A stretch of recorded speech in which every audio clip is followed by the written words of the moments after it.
Continuamos con la derivación de funciones y en este caso vamos a derivar a esta función. Recordemos que en el video anterior se derivó una función que era una constante multiplicada por un binomio elevado a la sexta, que de ahí determinamos que iban a ser estas fórmulas que íbamos a utilizar. Ahora bien, para este caso me doy cuenta, siguiendo el protocolo, acuérdense lo que les había mencionado, que lo primero que debo de revisar es que si todo es una constante. Yo me doy cuenta que aquí hay una variable que precisamente es la variable independiente, y debido a que a esa variable se le está aplicando una potencia, una multiplicación, una resta, etcétera, etcétera, o sea, como ahí hay una definición basada en operaciones, entonces todo esto es una función y por lo tanto no voy a utilizar la derivada de la constante. Sin embargo, sí me doy cuenta que hay algunas constantes, como son el 3, el 7, el 2, el 5, etcétera. Luego, ya que determiné que todo no es una constante, sino es una función, entonces esta función vemos la operación que hay en el término. Y aquí observemos que este es un término, precisamente porque tiene un signo, un coeficiente y una variable con exponente. Aquí lo estamos viendo. Y entonces esto es un término que vendría a ser un minuendo. Me doy cuenta que en el término hay operaciones que son multiplicaciones y hay operaciones que son potencias, donde tengo una base que es una función y un exponente que es numérico. También me doy cuenta que hay una resta, perdón, que hay otro término que es una constante. Ya sabemos que la derivada de las constantes es 0. Y ya que terminé de revisar las operaciones en el término, perdón, este también es un término porque es entre paréntesis. Eso quiere decir que esto es una función exponencial y pues de todas maneras, o sea, vemos que lo único que hay de operaciones en el término son potencias. Ahora, cuando empezamos a ver las operaciones que hay entre potencias, me doy cuenta de que hay una división. Entonces, debido a que es una división, pues yo ya tengo la idea de poder utilizar la fórmula de la división, donde la fórmula de la división es la división entre dos funciones. Entonces, si yo voy a utilizar la fórmula de la división, necesito verificar que sea la división entre dos funciones. Entonces, revisando, observamos que el de arriba no es una función porque no es una operación aplicada a la variable independiente. Eso quiere decir que esto no es una función. Como no es una función, entonces no puedo utilizar la de la división porque esto que está aquí es una constante. Entonces, para lo cual, antes de empezar a aplicar las fórmulas, vamos a hacer el uso de lo que aprendimos en álgebra, y lo que aprendimos en álgebra es algo que se denomina propiedades de los exponentes. La propiedad de los exponentes me menciona que si yo tengo una potencia con exponente negativo, puedo escribir el recíproco de la misma potencia pero con exponente positivo. Recordemos que recíproco quiere decir que vas a intercambiar la posición del denominador y la vas a escribir en el numerador, y vas a intercambiar la posición del numerador y la vas a escribir en el denominador. Eso es recíproco, es intercambiar numerador con denominador. Con lo único que va a ocurrir con la potencia negativa es que ahora va a tener con un exponente positivo. Eso quiere decir que esta potencia que tengo aquí la voy a escribir ahora de una manera diferente utilizando la propiedad de los exponentes. Obviamente necesito respetar el orden en que se debe de escribir el término. Por lo tanto, lo que voy a aplicar solamente es propiedad de los exponentes. No voy a derivar, o sea, no voy a aplicar ninguna de las fórmulas, porque lo único que quiero hacer es que esta división, que aparentemente es una división, expresarla de otra manera porque no es una división de dos funciones. Por lo tanto, la función que depende de la variable independiente la vas a escribir con un signo que es negativo. Luego debo de escribir el coeficiente. Si ustedes observan, el coeficiente hace referencia al número, por lo tanto tengo un 3 en el numerador y un 7 en el denominador. Eso implica que tengo un coeficiente que es un número racional y que es 3 séptimos. Y entonces, si se dan cuenta, al este 3 considerarlo como coeficiente, se queda aquí un 1 con una función que es exponencial, precisamente lo que yo tengo aquí, una base con un exponente. Por lo tanto, lo voy a escribir ahora en el numerador, pero lo voy a escribir con exponente negativo. Por lo tanto, vamos a escribir aquí en el numerador un 2 menos 5 la k a la cuarta elevado a la menos 5. Ahora bien, recuerden que este primeramente se llama numerador porque todo entero, si le escribo un número abajo, ya tiene un denominador y se convierte en un número racional. Entonces, eso es por lo que yo estoy afirmando que esto es numerador. Ahora bien, la base que está elevada al exponente, tenemos que identificarlo para entender la propiedad. La base es todo lo que está entre paréntesis. Por lo tanto, si ustedes observan, la base queda intacta, queda igual, no le cambió nada. Es por la razón que este 2 menos 5k a la cuarta queda igual, porque es la base. A la base no se le hace nada. A lo único que se le va a cambiar de signo es al exponente. Por lo tanto, si tengo aquí un exponente 5, ese exponente 5 es al único que le cambio de signo. No le voy a cambiar de signo al otro exponente porque ese no es el exponente de la función, ese es el exponente de la k, solamente es de la letra k. Por lo mismo no vamos a hacer ahí nada con ese 4 porque pudiéramos pensar que este también lo debemos de haber escrito como -4, pero no, por lo que les había explicado. La base es toda la que se escribe igual y lo único que se cambia es de signo el exponente.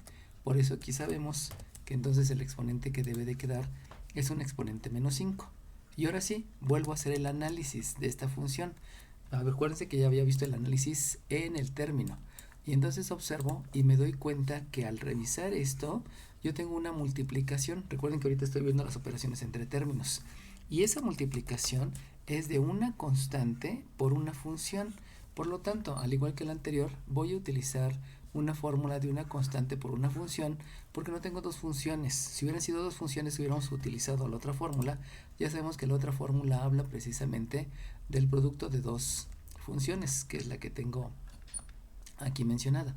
El producto de dos funciones, que es el primer factor por la derivada del segundo factor, más el segundo factor por la derivada del primero. Pero en este caso no vamos a utilizar esa fórmula. Por lo tanto, una vez que ya decidimos cuáles son las fórmulas que vamos a utilizar, pues simplemente es aplicar las fórmulas y al aplicar las fórmulas, pues ya estaremos escribiendo cuál es el resultado de la derivada. Por lo cual vamos a empezar a derivar utilizando primeramente la fórmula de la constante por la función. Y entonces comenzamos con la derivación. Vamos a derivar, vamos a aplicar las fórmulas. Recuerden que la aplicación de las fórmulas es lo mismo que aplicar la fórmula por división, la derivada por definición, perdón, que es el uso de los 4 pasos. Y entonces la derivada de la función que depende de la variable independiente es, primeramente debo describir la constante. Sabemos que la constante pues es el -3/7, y vamos a multiplicarlo por la derivada de la función, pero la función que tenemos aquí es una potencia, o sea es una base elevado al exponente, por lo tanto hay que seguir esa regla y que menciona que primero debe de comenzar con el exponente, después del exponente debemos de escribir la base que es 2 menos 5k a la cuarta elevado al exponente que tenía -1. Por lo tanto, a este exponente le voy a restar 1, que por ley de la suma se hace la suma de los números y se deja el signo que prevalece. Por lo tanto, me queda la -6. Y por último voy a multiplicar por la derivada de la base. Pero me estoy dando cuenta que la base es una resta. Entonces, la derivada de la suma de la resta, sabemos que es la derivada de la primera menos la derivada de la segunda. O sea, es la derivada del minuendo, pero el minuendo me doy cuenta que es una constante, por lo tanto la derivada es 0, y le vamos a restar la derivada del sustraendo, pero el sustraendo vemos que otra vez es una constante por una función, por lo tanto hay que escribir la constante por la derivada de la función.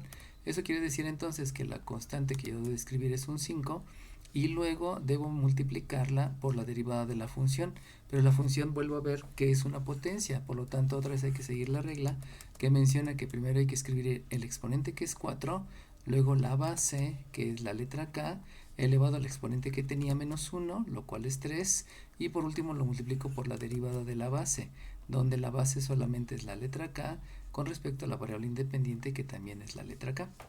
Una vez que ya tengo eso, me doy cuenta que nuevamente es un solo término y que es debido a que aquí hay una multiplicación, aquí hay otra multiplicación, etcétera. La misma fórmula me fue diciendo que son puras multiplicaciones y por lo tanto lo que debo de aplicar es la jerarquía de operaciones. Pero en la jerarquía de operaciones ya hemos mencionado que hay que respetar este orden, signo, coeficiente, variable, etcétera, etcétera. Por lo cual, lo único que voy a hacer es aplicar operaciones, pero en el orden adecuado. O sea, si comienzo con signos, pues obviamente voy a aplicar ley de los signos. Entonces reviso el signo y aquí tengo un signo negativo, aquí tengo otro signo negativo. Este no es un signo porque es una resta debido a que hay minuendo y sustrayendo. Y en la siguiente también hay una resta, pero si ustedes observan no hay minuendo. Como no hay minuendo, entonces este se convierte en un factor que está multiplicando porque no hay a quien quitarle, no existe la operación resta. Por lo tanto, en la jerarquía de operaciones para signos, aplicando ley de los signos, pues debe quedar un signo negativo porque multiplico signos iguales y luego signos diferentes. Luego voy con los coeficientes. Obviamente para los coeficientes necesito aplicar lo que yo sé de tablas de multiplicar, pero aquí voy a tener en cuenta que existen numeradores y denominadores. Por lo tanto, primero voy a hacer la multiplicación de numeradores, que es ese 3, es este 5, Este 2 no es coeficiente porque es un minuendo, este 5 no es coeficiente porque es un sustraendo, y este 5 pareciera ser de un sustraendo, pero ya hemos dicho que no hay minuendo, por lo tanto sí es un coeficiente, y también este 4 es un coeficiente, y también esta división de la diferencial entre la diferencial me da un número 1, y por lo tanto también es coeficiente. Recordemos que todos los coeficientes que acabamos de mencionar son numeradores y por lo tanto tienen un 1 en el denominador, y lo que voy a hacer es primeramente multiplicar precisamente esos numeradores. Entonces puedo comenzar aplicando para los coeficientes utilizar la propiedad conmutativa, el orden de los factores naturales del producto. Entonces 5 por 5 me da 25, 25 por 4 me da 100, y 100 por ese 3 me da un 300. Entonces de aquí ya sabemos que el numerador va a ser 300, pero si ustedes observan, antes de hacer eso, antes de la jerarquía de operaciones, yo pudiera simplificar la fracción. Recuerden que simplificar la fracción es dividir numerador y denominador entre el mismo número. Entonces yo me doy cuenta, antes de empezar a hacer la multiplicación, que aquí yo tenía un 3, pero yo puedo simplificar precisamente esa fracción, o sea, dividir el 3 entre 3 y también dividir el 3 entre 3. Por lo tanto, aquí voy a obtener un 1 de la división y aquí voy a obtener un 3. Entonces, cuando empiezo a ver los coeficientes, pues resulta que el coeficiente precisamente es el 1 que tenía aquí, con este 5 y este 5. Entonces, antes de hacer la multiplicación, simplifico y entonces ya nada más me queda aquí un 100. Y en el denominador, si se acuerdan, la simplificación dividiéndolo entre 3 me dio número 3.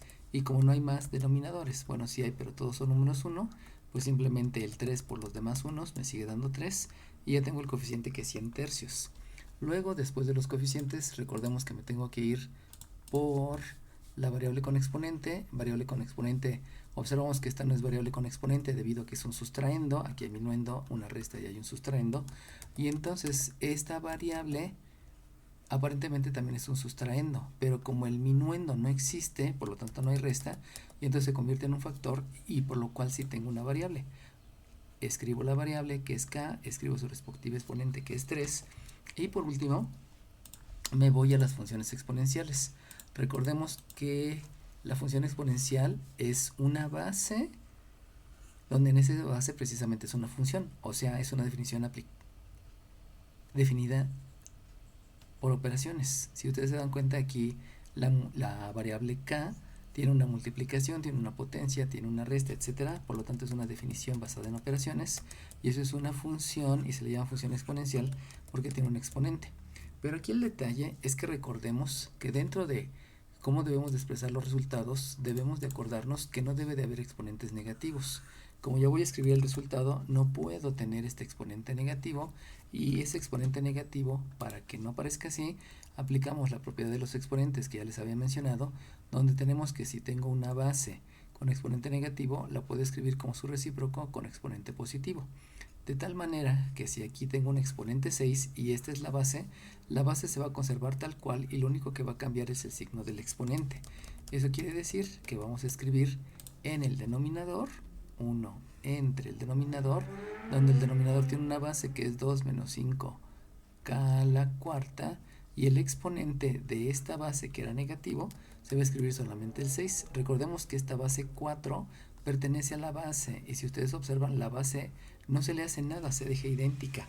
Lo único que va a escribirse con el signo diferente es el exponente. Por lo tanto, aquí ya tenemos el resultado, y debemos de verificar lo que les había mencionado de cómo se deben de expresar los resultados. Recordemos que para expresar los resultados no debe de haber exponentes negativos. Precisamente aquí, aplicando la propiedad y teniendo en cuenta a dónde iba a llegar, ya estoy logrando que no haya exponentes negativos. No debe de haber raíces en el denominador, nos damos cuenta que no hay ninguna raíz porque esto es una potencia. También deben de estar factorizados, expresados en factores. Aquí se ve que están factorizados porque es un signo por un coeficiente por una variable que está factorizada, debido a que el 3 me indica que se multiplica por sí mismo 3 veces. Y también tengo esta base que está factorizada debido a que ahí estoy expresando que se está multiplicando por sí mismo 6 veces. Entonces se cumple que están factorizadas. Deben realizarse todas las operaciones. La única operación que podríamos hacer aquí es la resta, pero no se puede hacer porque no hay términos semejantes. Y luego los términos deben tener el orden signo, coeficiente, variable, etcétera, ¿no? Y aquí fue lo que cuidamos desde el principio. Primero escribimos el signo, luego el coeficiente, luego la variable y luego esta parte que es la función exponencial. Acuérdense que esta variable debe de estar separada solamente por que en el momento de la implementación es importante que separemos signos, coeficientes, variables y funciones, porque todas se van a representar de diferentes maneras. En electrónica pudieran ser módulos, perdón, circuitos integrados, en computación pudieran ser placas, en química quizás reactivos, quizás procesos, no lo sé, ¿no? Por eso es importante expresar nuestros resultados de una manera ordenada, no revolviendo los elementos. Y entonces este ya es el resultado de la derivada.